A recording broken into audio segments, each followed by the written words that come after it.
মই যেতিয়া দেউতা ঢুকোৱাৰ সময়ত ঢুকোৱাৰ 2 বছৰ আগতে যেতিয়াৰ পৰা আমাৰ আৰ্থিক অৱস্থাটো খুব দুৰ্বল আছিলে সেই সময়ত আমি 5টা ভাই ভনী গোটেইকেইটাই বহুত কষ্টৰে দুখ কষ্টৰে মানে পাৰ হৈছিল আৰু যেতিয়া বাহিৰৰ মানুহৰ পৰা শুনিছিলোঁ যে মানে দেউতাৰ স্মৃতি বহুত আছে দেউতাই বহুত অনুষ্ঠান গঢ়ি গৈছে তেতিয়া আমি গম পাইছোঁ যে মানে দেউতাৰ নামত কিবা এটা কৰিব লাগে সেই আশাটো লৈ পেলাই তেতিয়াবা বুকুত বান্ধি লৈ আছিলোঁ আৰু আজি 31 বছৰ সম্পূৰ্ণ হ'লে প্ৰায় এতিয়া আজি যেনিবা মনটো যথেষ্ট ভাল লাগিছে কাৰণ মই এটা অনুষ্ঠানত যে এনেকৈ আগবঢ়াই দিব পাৰিছোঁ মৃতপ্ৰায় অৱস্থা এটা মই উঠাই আনিব পাৰিছোঁ সেইটো কাৰণে মই ভগৱানৰ ওচৰত চিৰকৃতজ্ঞ সেইটোৱে মই জানো সেইটো আৰু যিসকলে পঢ়িব আন্তৰিকতাৰে যেন এটাই মোৰ অনুৰোধ যেন কিতাপখন যেন তেখেতসকলে পেলাই নথয় কাৰণ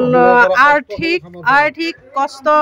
আজি 2 বছৰৰ যথেষ্ট কষ্টৰ বিনিময়ত এখন কিতাপ উলিওৱা হয় আৰু কিতাপ যিসকলে উলিয়ায় সেইসকলে নিশ্চয় জানে কেনেকুৱা ধৰণৰ কষ্ট বা তাৰ সমভাগী হ'বলগীয়া হয় যথেষ্টখিনি মানুহৰ সহযোগত কাৰণ দেউতাৰ যিখিনি বন্ধু বান্ধৱ আছিলে সেইখিনি অলৰেডি বহুত জেগাত স্প্ৰেড হৈ গ'ল আৰু তেখেতসকলো যথেষ্টখিনি মানুহে এতিয়া নায়েই ভগৱানৰ ওচৰতে গুচি গ'ল বুলি কৈছোঁ গতিকে তাৰপিছৰ যিখিনি প্ৰজন্ম তেখেতসকলেতো দেউতাৰ নামটো শুনিছে অনুষ্ঠানটো শুনিছে দৌলপুৰবাৰ ছোৱালী স্কুল বুলি শুনিছে বা তাত বহুতে পঢ়িছেও বহুত কৰ্মজীৱীও হৈছে কিন্তু কোনে কৰিছিল সেই বস্তুটো জনা নাছিল হয়তো আজি আৰু 30 বছৰ পিছত তেখেতসকলে জানিব সেইখিনিকে মই আশা ৰাখি ৰাইজক এটাই অনুৰোধ যে মানে আকৌ যেন সেই আগৰ যিটো কষ্টৰে কৰিছিল এতিয়াও যে অনুষ্ঠানবোৰ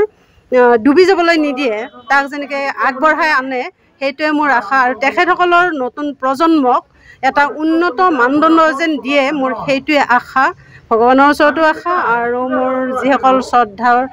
বন্ধু বান্ধৱী আছে সেইসকলকো মই মানে অনুৰোধ জনাইছোঁ যেন তেখেতসকলেও কিছু অংশত ভাগ লয় আজি স্বৰ্গীয় কামেশ্বৰ কলিতা তেখেতৰ আজি মৃত্যুবাৰ্ষিকী 31 বছৰ তেখেত মৃত্যুবাৰ্ষিকী হৈছে আজি সেই দিনটোতে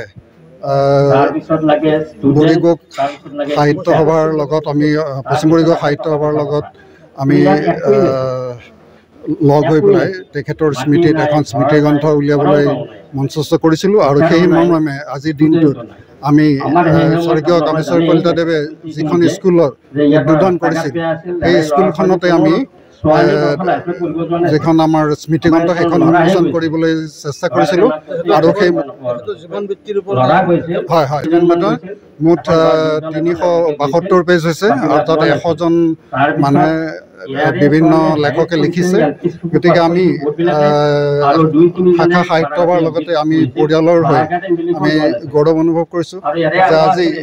31 বছৰৰ পিছত তেখেতৰ যিটো স্মৃতি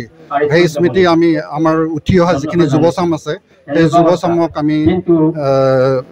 তেখেতৰ স্মৃতিখিনি আমি দিবলৈ চেষ্টা কৰিছোঁ আৰু তেখেতৰ যিখিনি স্মৃতি সেই স্মৃতিখিনি লৈ যাতে ইয়াৰ যিখিনি যুৱ সমাজ আছে সেই যুৱ সমাজ যাতে আগবাঢ়ি যায় তেখেতৰ আদৰ্শ আগবাঢ়ি যায় আমি তাৰ কাৰণে নমস্কাৰ আমি প্ৰয়াত কামেশ্বৰ কলিতা আমাৰ অঞ্চলৰ এগৰাকী বিশিষ্ট ব্যক্তি সমাজকৰ্মী সমাজ সচেতক শিক্ষাবিদ আৰু এগৰাকী হোমিও চিকিৎসক তেখেতে আজি 30 বছৰ ধৰি মানে তেখেতৰ আমাৰ নৱপ্ৰজন্মৰ কোনো ধৰণৰ চিনাকি বা তেনেকুৱা ধৰণৰ সংবেদ পোৱা নাছিলে কিন্তু আমিবিলাকে জানো অৱশ্যে কিন্তু আমি ভাবিছোঁ যে আমাৰ তেওঁলোকৰ পৰিয়ালৰ যিটো সদস্য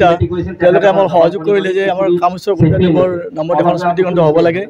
আমি পশ্চিম বংগ শতদল শাখা সাহিত্য সভাই এই কথাটো সৰগত কৰি আমি দুয়োটা পক্ষই লগ লাগি ৰাইজৰ সহযোগত